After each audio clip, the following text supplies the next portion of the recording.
This is a HeadGum podcast. Hello, this is Fake the Nation, where we talk about news, we talk about culture, and where we watch Dancing with the Stars only to see Anna Delvey's ankle monitor. I am your host, Negin Farsad, and guys, they went full sparkle on that piece of law enforcement equipment. Today, we'll talk about another criminal, Donald Trump, and his campaign. We'll talk about people dining alone. And we ask, are you the type of sneaky devil to change your location on a dating app? Today, folks, this panel. What a panel, right, Andrew? I mean, shit. Andrew is outdoing himself every week on their show. We have joining us a comedian who I've seen just like kill on stages around New York City over the many years that I have known her. She's also like a tremendous I'm going to say world-renowned comedy writer of film and television. You've seen her handiwork in shows like Marvelous Miss Maisel and just so many, many, many others. She's the wonderful Alison Leiby. Hey, Alison. And I mean every word. And also joining us is, again, like I said, we're just outdoing ourselves because we have with us a Fake the Nation fave, host of the Under the Desk News feed on TikTok, also host of the podcast The American Fever Dream, which you should be immediately subscribing to. And when you hear this person speak on this very episode, you'll know why, because it is the wonderful V Spehar. Hey, V. What's going on, Negin? Good to see you. So happy to have you both. And before we get into it, I just want to remind listeners that you can get your We're Only Doing Optimism t-shirts by going to NeginFarsad.com. And yes, the crop tops are still winning. A lot of crop top lovers in my audience. I didn't know this about you guys. I'm learning so much. You can also support the show by going to patreon.com/NeginFarsad. We just released a juicy bonus episode of the show where we discuss whether this mom who's finally divorcing her cheating husband should tell her kids about their dad's cheating ways. There was a lot to say about this issue. And I'm curious to hear your thoughts about it. So become a patron at patreon.com/NeginFarsad. Now let's get into it with topic number one. The week started really sadly with an assassination plot against Donald Trump. The would-be assassin waited in the bushes at Mar-a-Lago for 12 hours for Trump to start his golf game. Ultimately, the plot was thwarted. But let's talk about political violence in this election. It feels like there's an uptick, but also I should note that there have been plots against Biden, Obama, Gretchen Whitmer. I mean, the list goes on. It's not like something very specific to Donald Trump, but I guess the frequency from the last one to this one makes it feel a little something. Obviously, Trump wasted no time in blaming Democrats. So I don't know. V, what is your take on all of this? My take is, love begets love and hate begets hate. And what we've learned about the last two assassination attempts is that both of them were radicalized in some way by the right wing, which is obviously Donald Trump's side of the fence, if you will. And in both cases, it wasn't necessarily that they were even politically motivated. It was very much like the guy who shot Ronald Reagan. He was trying to impress the world and make a name for himself. And I think we have done a terrible job at making people feel seen and safe and comfortable. And so what they're doing instead is what they're being told to do on the right, which is take back their country and be vigilantes. And I think we need to tone down that rhetoric, certainly, because stuff like this isn't something that anybody wants. Nobody wants this. Nobody wants people to be afraid.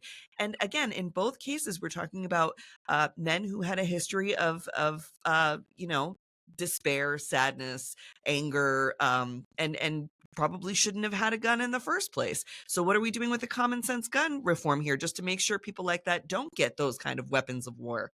So I think it's sad all around, but mostly I think it's sad the way that they jumped to blame Democrats for political points and fundraising. I mean, that's where people start to say, oh, is this staged? Is this whatever?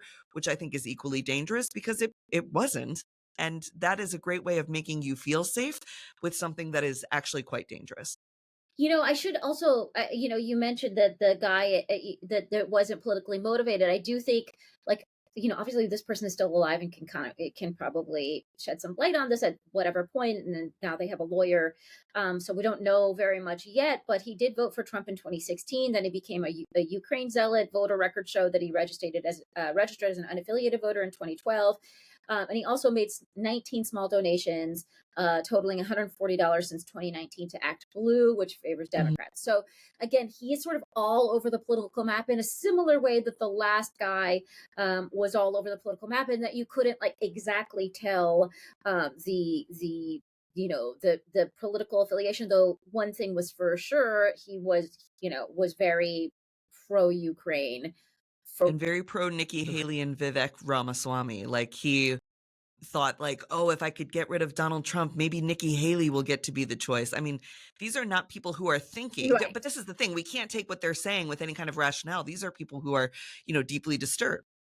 Listen, what did you think about all of this? And specifically the blame the Democrats strategy. How is that that landing, strategy do you is think? landing? I do know that like it feels like we've moved on from both of these like what 25 years ago would have been weeks and weeks worth of news. We have moved on really quickly in a way that I'm like, oh right, I forgot there were two already. Like it's such a great, and I think I don't know, it speaks to like just how accepted violence has been just across the board in this country. I mean, a cop shot 4 people in the subway for $2.90 for fare evasion the other day. There's school shootings constantly, Georgia. Like, I mean, I think that we are so accustomed to outrageous just acts of violence in general by access to guns that it's like, yeah, of course, why wouldn't people also be shooting at presidential candidates? If it goes all the way up, and it's like, that's just how embedded we are in gun culture. And there is like, that's the blame. Obviously that's not what the Republicans are going to say. They're going to be like, it was Hillary or whatever they think happens. But it is so strange that it's barely a blip on like just the everyday violence that we're seeing.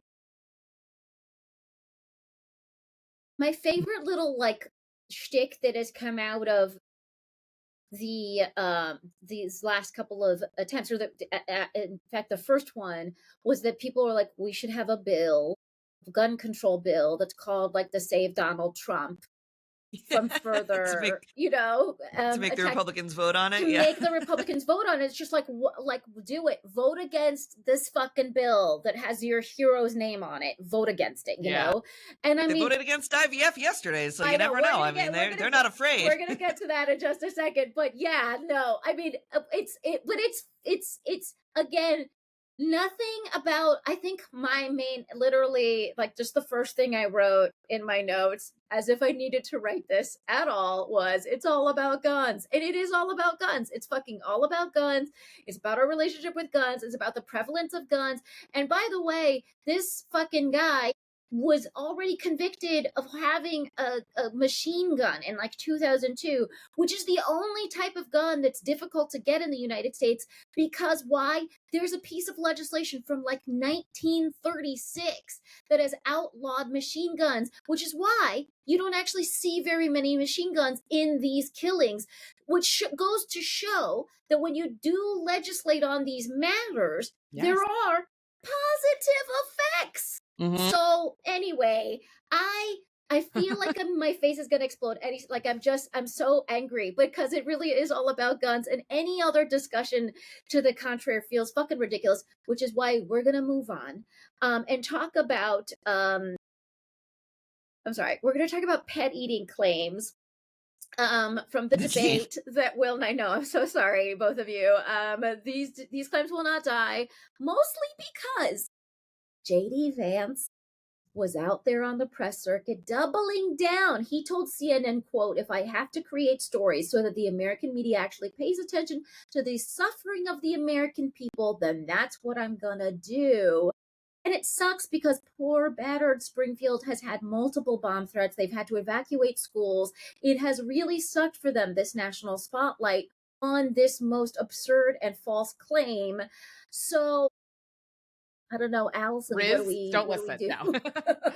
Can you solve it, Alison? I mean, and then I think it was just this morning that like the woman who initially posted on Facebook that her cat had gone missing in Springfield, like a journalist went to her house to follow up, and like they found her cat in the basement.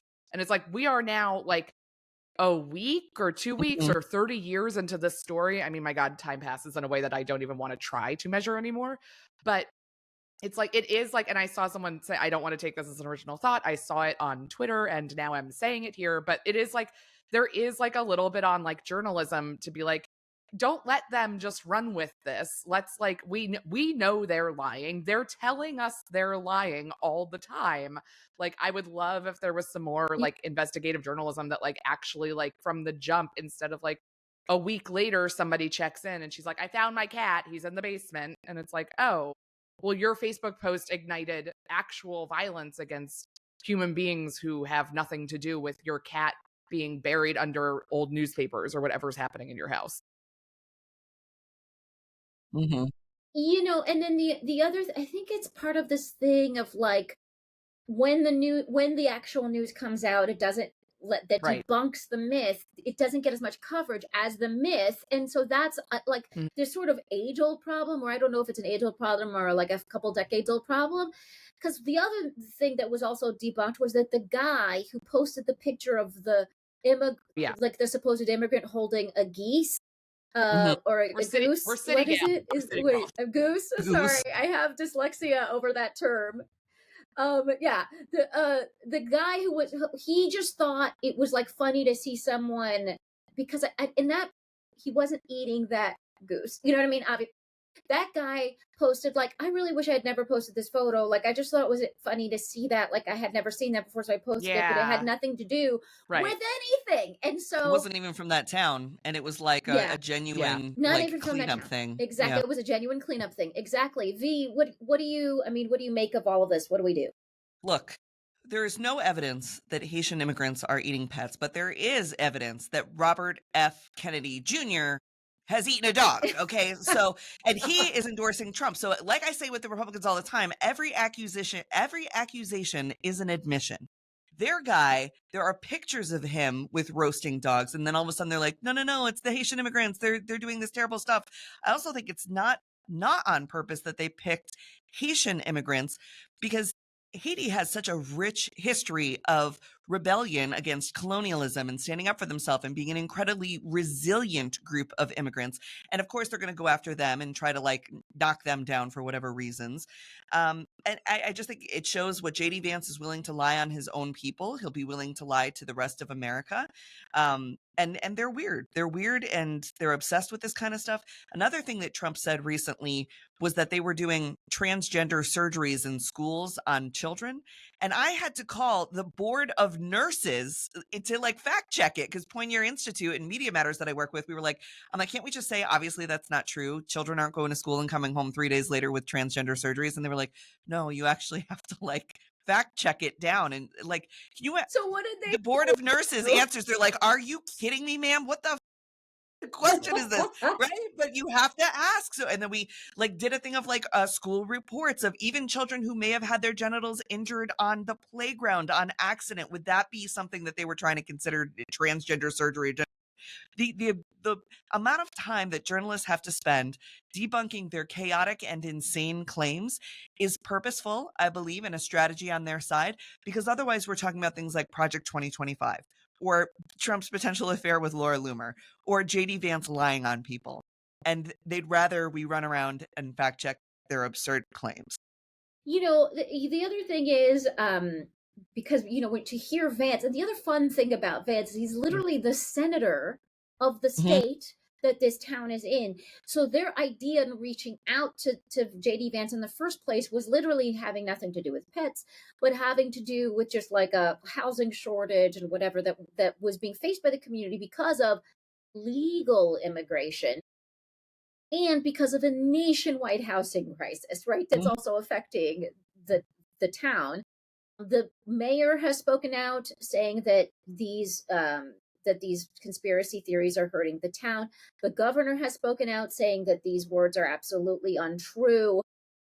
And in fact, I think he called them, he said it's a piece of garbage that was simply not true. That said, he still plans on voting for Trump, Mike DeWine. So that's unfortunate and doesn't make sense. But yeah, so basically, I think the other interesting thing about the Haitian story is that there is a world in which it's actually the Haitian immigrants in the city are actually, it's a positive story because it's increased economic activity. There were more Mm-hmm. factories built. That's why there was a need for more immigrant labor, because they didn't have enough people to supply a labor force for these new factories. So there is like if we're about money, which I know that everyone is, there's a positive economic story that can be told Mm-hmm. about a city like this rejuvenating itself in the Rust Belt, and we should be supporting it being able to rejuvenate and thrive as opposed Mm-hmm. to this fucking garbage. Okay, let's move on to this next topic. Last thing I want to throw at you, which is, you mentioned this Senate Republicans blocked a bill to expand IVF. And it's fun because Trump is out there saying that he wants to pay for IVF. That's one of his like campaign things. So which is it? What did you make of this vote?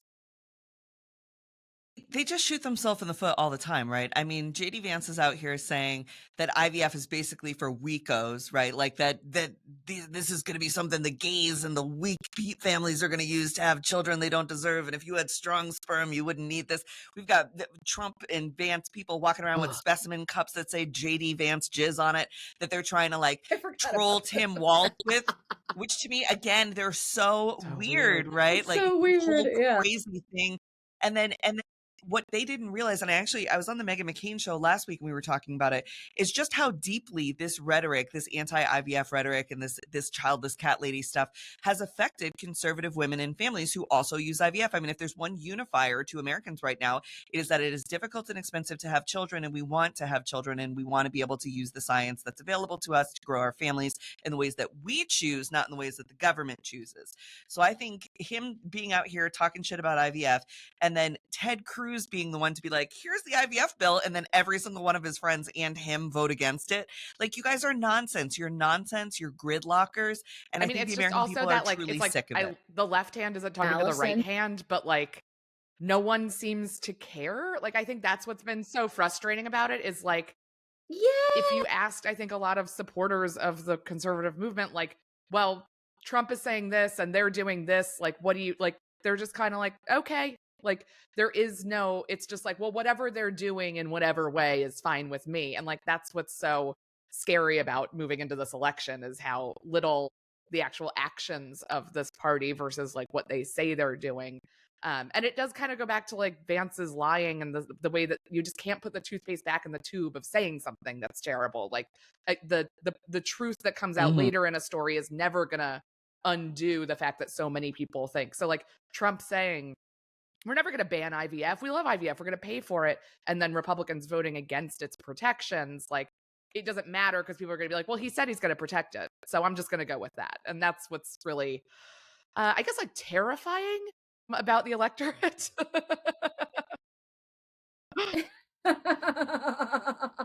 On that positive note, let's take a quick break. And when we come back, we'll continue talking. And we are back, and we're ready for topic number 2. Eating alone is a growing trend. Online reservations for one at a sit-down restaurant have increased by 8% in the last year. 60% of respondents to a survey at Open Table said they had dined alone in the past year, which included 68% of whom were Gen Z and millennials. So I don't know. I don't know what your partnership status is. Married, okay. married, but travel a lot, so eat a lot by myself. Okay, so we could talk about that distinction. What do you think about this trend overall? You find it surprising? Are you into it? Do you do it? Think it's surprising at all. I think something I've always liked is like eating alone at the bar. Are we talking about eating alone at the bar, or are we talking about like being a weirdo table for one? So, Because I think sitting at a table in the dining room by yourself can be that is something I don't have the confidence for. I think people when I waited tables, I used to think, wow, that is a confident person who is here to enjoy an experience and enjoys their own company and is like foundationally safe in who they are as a person, way more than I'll ever be. But sitting at the bar and eating, like, that's fun to me. That's fine. no, by the way, this is the table for one, because apparently they interviewed restaurants for this piece we looked at, and they said that it used to be that solo diners wanted to sit at the bar, and now they're seeing more and more wanting a private table or a booth so they can have sort of like a cocoon-like experience of utter solitude. So they're Henry David Thoreauing this fucking dining experience. And I find it fascinating. Childless single Allison, cat what do you lady. think? I and also like working and touring stand up who often is on the road by herself or in the city by herself. I have eaten alone for the past like 15 years. I Yeah. am like get the table for one, especially if I'm on the road. I think I'm not surprised at it by all. My biggest issue with dining alone, and it is one of my all-time favorite activities, is that it's so much more, just like everything on the planet, it is more expensive to do things alone than with someone else. I have a bit where I'm always like, Yeah. I love to dine alone. I love to go to the bar and get like a glass of wine and like an appetizer and like an entree, maybe a dessert if it's like a good day or a bad one, you know? And then I get the bill and it's like $150. And I'm just like, that's what dinner costs. It's like, I get that same bill from my dentist once a year. And I'm like, do I need teeth? This feels Right. like a lot. So just to like, I would love for like restaurants to embrace the fact that like so many people do dine alone as somebody who does. And like, I want like two things, but I don't want two full dishes. Like I'm a sharer when I'm with other people. And I think, maybe restaurants should Yeah. take a note from the trend and have some half-size portions.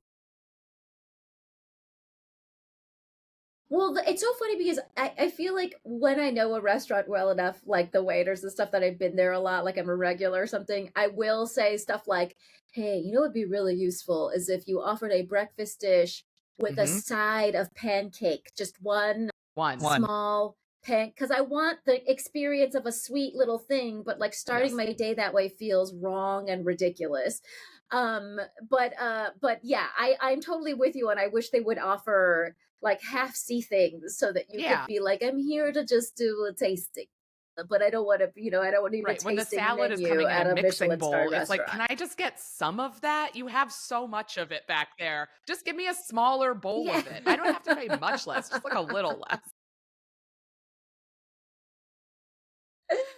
Totally. Well, they're saying that basically the findings sort of track with 30% of Americans living alone, people marrying later than ever before and less often than ever.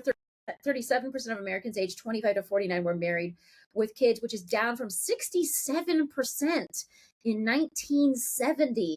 Which Yeah, birth control, it's a hell of a drug, baby. Oh my God. It's As so is having our own effective. bank It's accounts. effective. Yeah.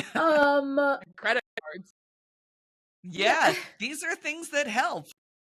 Right. Now here's to play the other side of this. You guys have painted a pretty rosy picture of eating alone. I have to say, as a touring comic, the only time you'll find me eating alone is if I'm on the road. If I am anywhere near friends, I eat with friends. Like I can't, I don't like myself enough. I don't. Don't you like? In That's fact, why I said I Don't you can't like do your it. phone? I have to love sit there with my phone, though. thoughts. I just want to My do it with my thoughts are phone. terrible. There My you go. God, no, I want to be, this is my ideal situation in life after I've spent meaningful time with my family, is to hang out with my friends at a table in a restaurant and then listen to them tell me hilarious stories. That's all I want. Literally out of life, that's all I want. And so for me, like the dining, the blah, blah, blah, like that's where I thrive. But I will say that I do write sometimes for a travel magazine called Afar Magazine, shout out.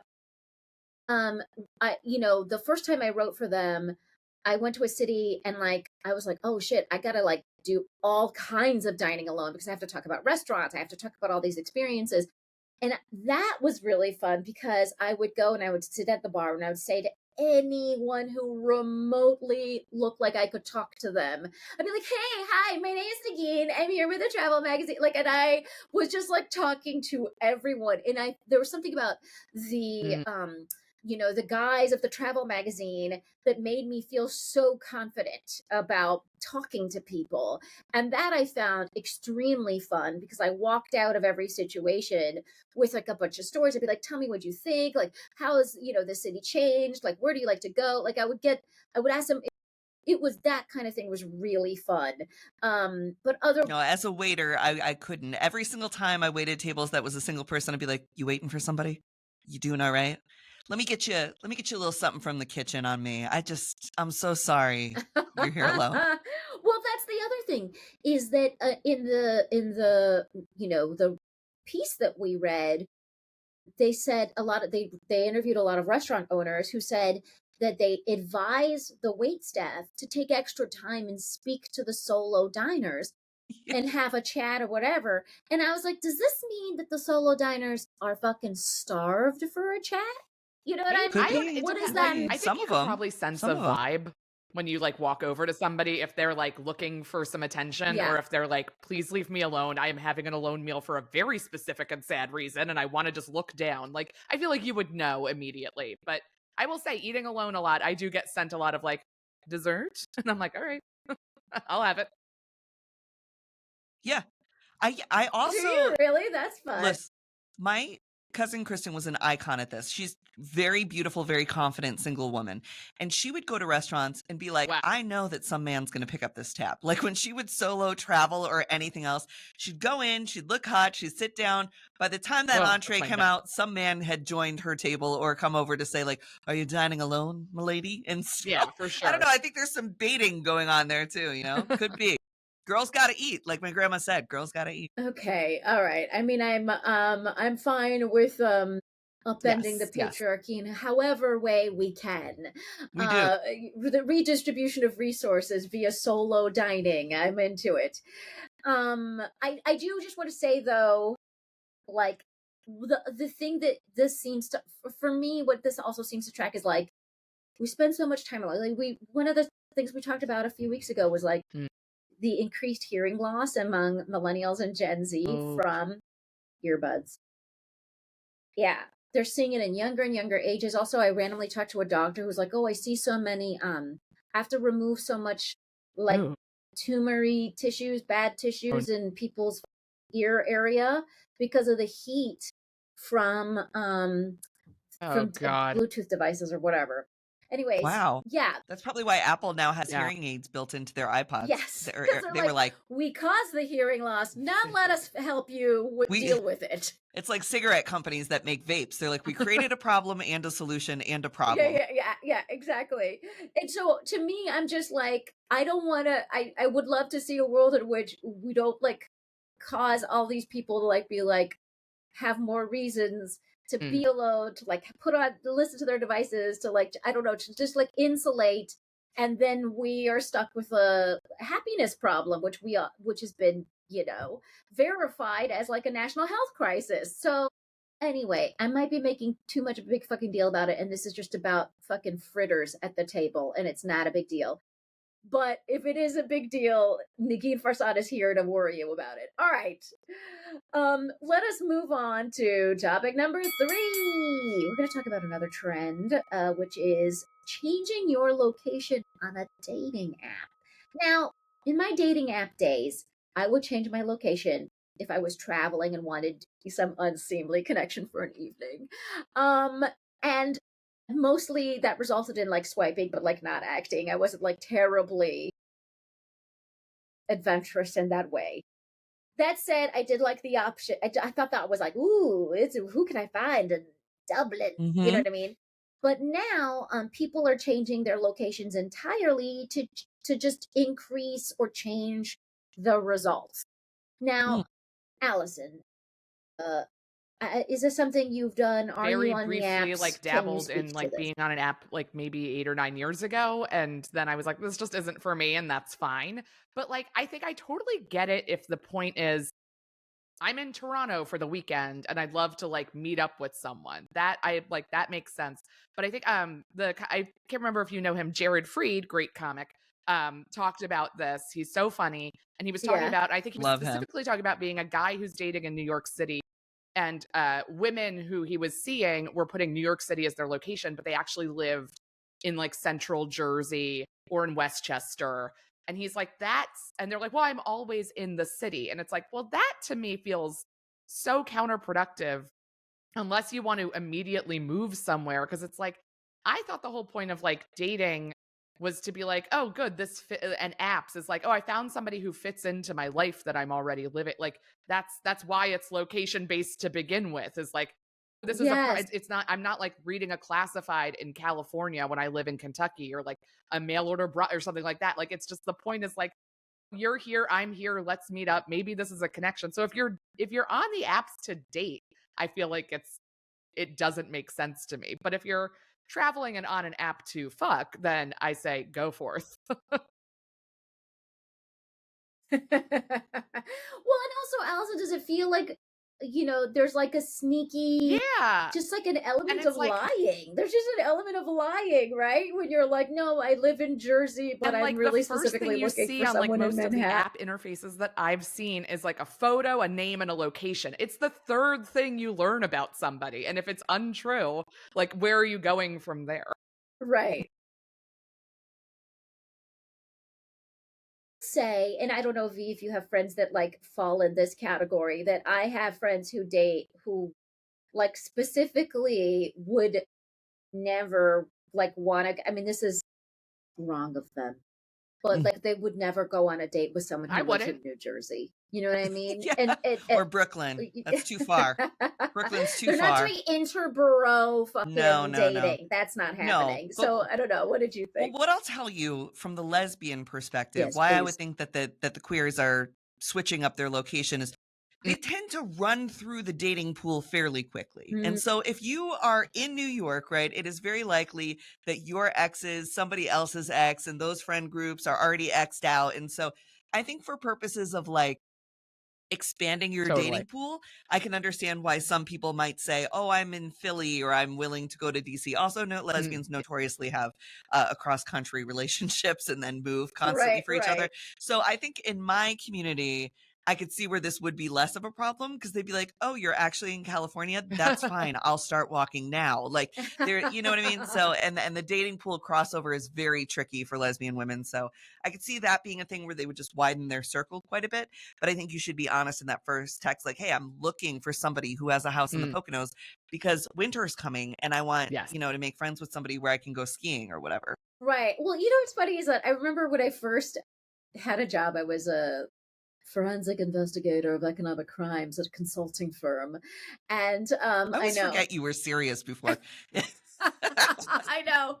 I too always forget that I was serious before. But I had an intern and she was an Orthodox Jew. And it's funny because I had like, having come from California, like had not encountered very many.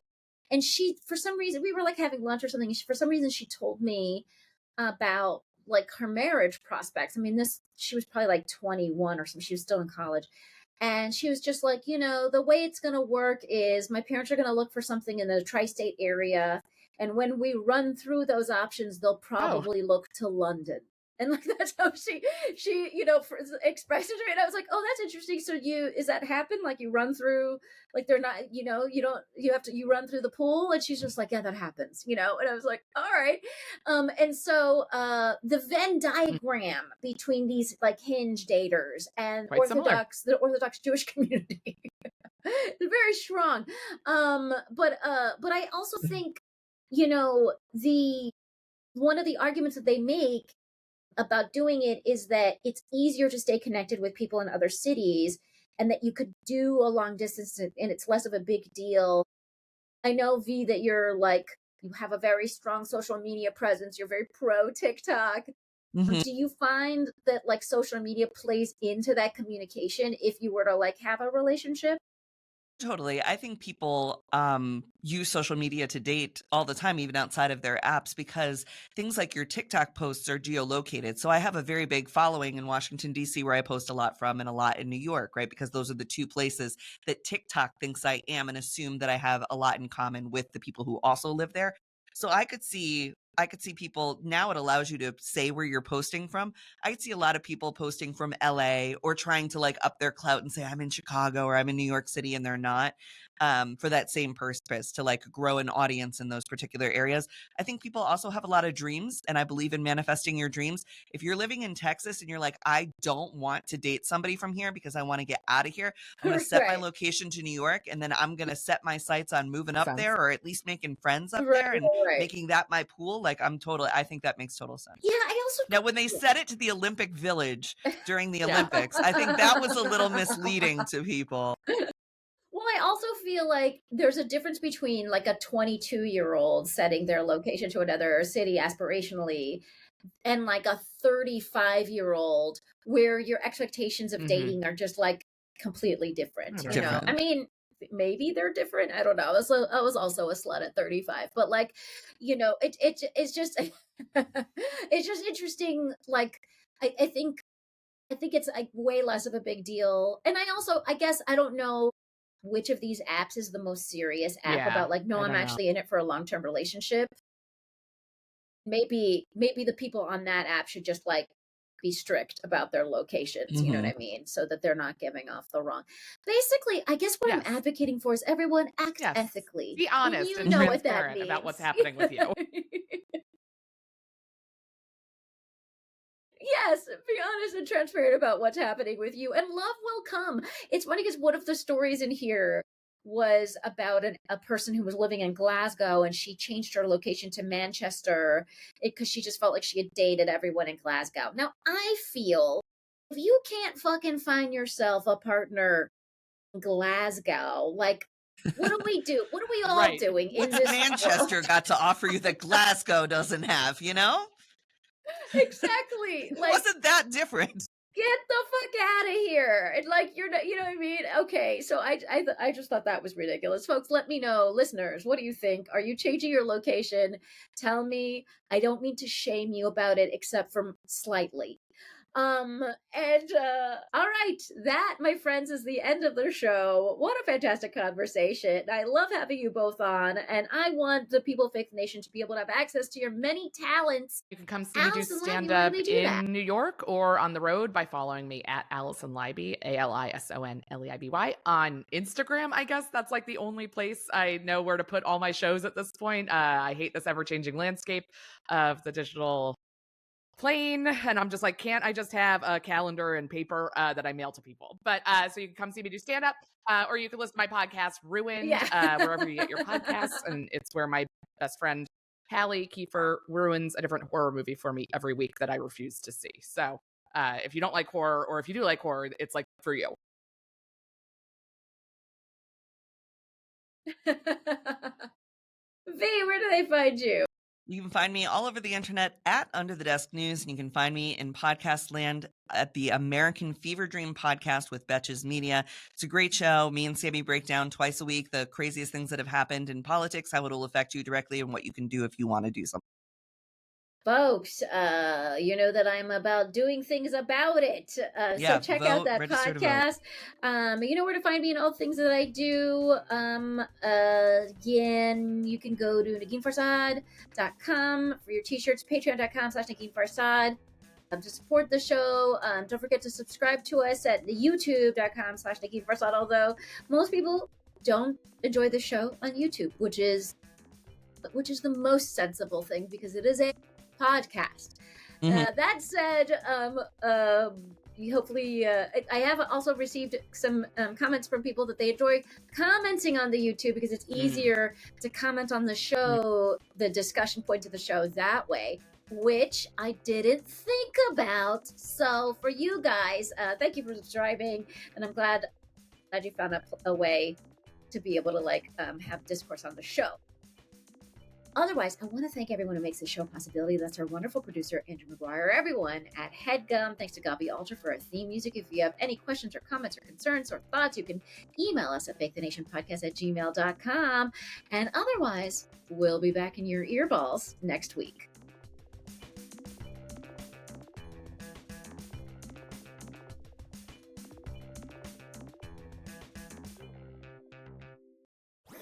That was a HeadGum podcast.